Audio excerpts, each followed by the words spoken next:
With the fall of Cadia and the coming of the Great Rift, the galaxy has now been split in half. That means the Imperium has been split in half. You have the southern part of the Imperium where the astronomical light still shines, warp travel is still easy to do, and then you have the north of the Imperium, which is basically now in the dark. There's no light of the astronomicon, warp travel is very, very hard, there's fleets being lost, there's planets being consumed by chaos. It's a very, very bad time. And in today's video, what the focus is going to be is the Blood Angels lore, because the Blood Angels are a part of that Northern Empire now. They have basically been cut off from the Astronomicon, from the southern parts of the Imperium. Yes, Guilliman did get there. He did give them assistance in the form of the Primaris Marines, but more or less they're on their own in that part of the galaxy. I want to give a massive thank you to a chap called Ratwedge. Without him, then this video would not be possible, because he's the one that did this write-up to put all this information where I'm actually reading it from. So thank you, dude. You're an absolute legend. So let's start with the development in space. So the Blood Angels do not need the Astronomicon to navigate the warp. That is something that they have, which is a bonus for them. They have the Sanguinor.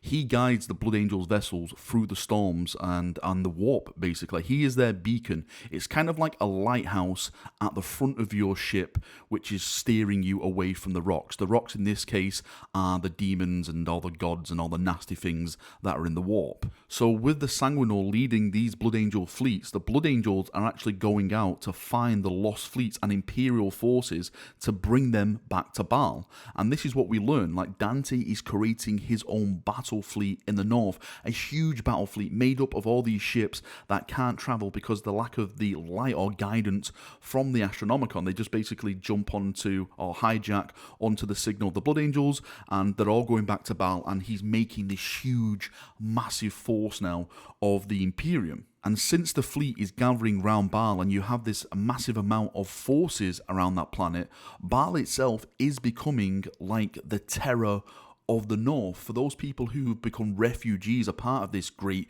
rift, and their planets were lost, and the chaos took over on those who could escape, then they're all retreating towards Baal, because this is where the Imperium is gathering its might. So there's a huge amount of refugees heading to the planet, and they're going onto the planet, and they're making it like a very populated planet. Because for those of you who don't know, Baal was more or less like a toxic wasteland, but when Rabuti came to Baal, he was like, you should make this into a paradise. You are the sons of Sanguinis. He would want this world to be great for humanity. So this is the kind of changes that we're seeing as well. Like, Baal itself is becoming a world that humanity can stand on and be proud of. It seems the Blood Angels are taking a note from the Imperial Fist, because they have their own space station now, which I think is absolutely fantastic. So this thing is called Skyfall. Now, it's not as big as the Phalanx. It's described as being 20 miles tall. It's actually in the shape of an angel that's holding its sword out, and the sword itself is described again as being like 7 miles tall. So just imagine like a huge angel floating in space that is absolutely packed with guns and fortifications, just hovering there looking at you. So this new Skyfall Fortress is basically like the fleet headquarters now of the Northern Imperium. They do describe it like they actually are working on it to refit it all to make it the best they can, but of course, since they're cut off from the Imperium, getting supplies, getting all like the stuff that they want to put in there is very, very hard. One thing it does mention that inside this Skyfall Fortress is a brand new battle barge called Baal's Fury. Now, this has been given to the Blood Angels by Belisarius Cawl himself. This new battle barge is described as having technology that exceeds its sister ships, the Bloodcaller and the Blade of Vengeance, in every category. So these new ships that Cawl is building and he's given out to chapters are new high-tech battle barge ships, which will hopefully help the Imperium in their fight not only against Chaos but the Xenos forces that also threaten the realms of space. Now, one of the most interesting points of the new Blood Angel lore is the inner workings of the chapter now, the interactions between the Firstborn Marines and the Primaris Marines.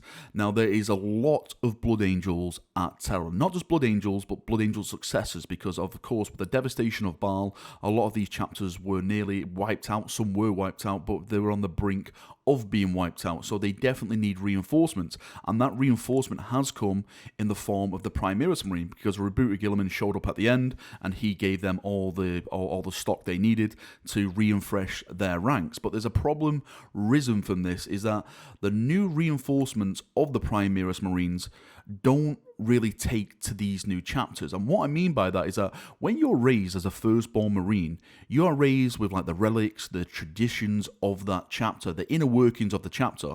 These new Primaris Marines are not like that. They've been working with Rebooter Gilliman, so they're used to his way of warfare and how he does battle. They're not used to the Blood Angel traditions of, maybe drinking blood and all that kind of stuff. So they look at this like, is this something that we should actually be doing? But we all know that that is what gives the Blood Angels and their successors the identity that we all love about them.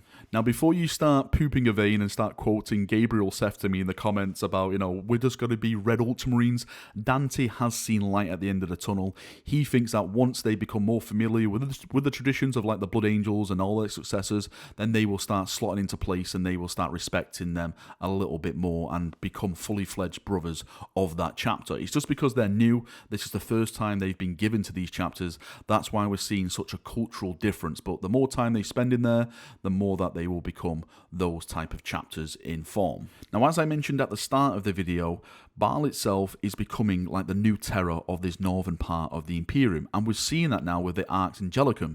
Now, for those of you who don't know what the Arx Angelicum is, it is a fortress monastery that is on the planet of Baal. Now, it once used to house all the Space Marines, or should I say once it used to house a legion because it was built during the Great Crusade. Now, all that is being covered up, it's being filled up with concrete, so a proper place for both Astartes and mortals can live. It's basically becoming a city instead of this fortress monastery, so the Astartes and humanity can live together and both protect each other on the planet. So instead of the Arx Angelicum ruling a planet, it's actually being made now to actually rule its own empire, the empire of the Northern Imperium. So it is getting that full makeover, new metal, new stone, new fortifications. It's kind of like a symbolism with the new Primaris Marines. There's a new look of the Blood Angels and the planet itself. One of the really cool things about it actually is that there's like this like honored lane or like honored road, and there's a bunch of statues that line that road, and it's all of the chapter masters and the heroes who fell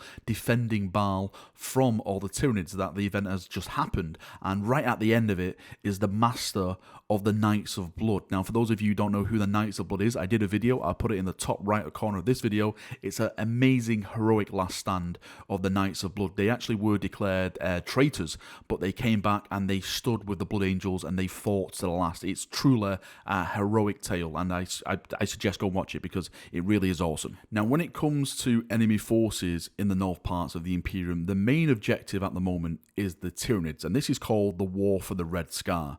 Now, after the devastation of Baal, yes, that Tyranid force was more or less defeated, but there's still remnants of it out in the galaxy. So this is what we see now, the War for the Red Scar, where the Blood Angels themselves are actually going to planets to exterminate what Tyranid forces are left. There's Gene Stealer cults everywhere. The last thing they want is these Gene Stealer cults to start uprising on the planets around Baal to bring other Tyranid fleets into the area when they've just recovered from this last one, or they are recovering from this one. So this is the kind of the battle we're seeing now, is like the depleted or the semi-depleted forces of the Adeptus Astartes, because they do have the Primaris Marines going out and fighting these Xenos forces. So that's basically some of the early lore that we've seen now with the Blood Angels. Hopefully we'll get more books dedicated to it and we'll see more stuff that happens, maybe more in Dante. Will Dante eventually cross the Rubicon Primaris? He's still a firstborn Marine.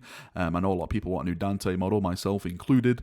Other interactions I would personally like to see is the Blood Angels dealing with other chapters, not their successor chapters, but actually other gene lineage chapters. One thing I absolutely want more than anything else is an interaction between the Dark Angels and the Blood Angels, because for those of you who don't know, the Fallen of the Dark Angels are gathering in the north part of the Imperium in a legion-sized strength. So if the Dark Angels and their successors start going over to the north parts of the Imperium to wage war on the Fallen, what are the Blood Angels going to do? Are the Blood Angels going to intervene and like, hey, Dark Angels, we're here to help you? Wait, who are these guys? Why are they wearing cloaks? Why are they saying that they're the true Dark Angels? What the hell's going on here? It could really arise by like those situations and like what the Dark Angels going to do. Are they going to keep the secret? Are they going to shun the Blood Angels? Are they going to open fire on the Blood Angels? There's a lot of scenarios which could happen, which I think would be awesome when it comes to books and lore and everything that is involved in that. All right, Chaperoonios, that is me done for another video. Thank you for coming. Thank you for watching. Of course, I would love to get your thoughts and feedback on the information that we've discussed